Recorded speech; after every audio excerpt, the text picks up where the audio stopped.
5ই August পবিত্র একাদশী। আর একাদশীর দিন আমি একাদশী বলবো সধবা, বিধবা, কুমারী সকলের জন্য, প্রত্যেকে, ছেলে মেয়ে প্রত্যেকের জন্য রাহুর দশা, রাহুর প্রকোপ, জীবনে যেটা উন্নতির সবচেয়ে বেশি অন্তরায় আর সবচেয়ে বেশি সহায়।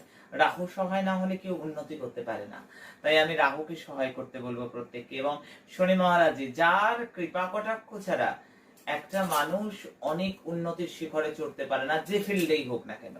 তার জন্য শনির বিশেষভাবে সহায়তা প্রয়োজন, রাহুর বিশেষভাবে সহায়তার প্রয়োজন।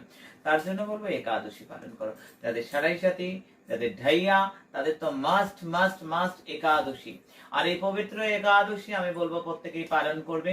অবশ্যই করে মাথায় রাখবে, পবিত্র একাদশী যতটা সম্ভব তোমরা ভালো করে পালন করো। কলা গাছের মূল ছেলেরা ডান হাতে দুটো করে, মেয়েরা বাম হাতে হলুদ সুতো দিয়ে ধারণ করো, আরো বেশি ফল পাবে, প্রত্যক্ষ ফল পাবে। করে দেখো।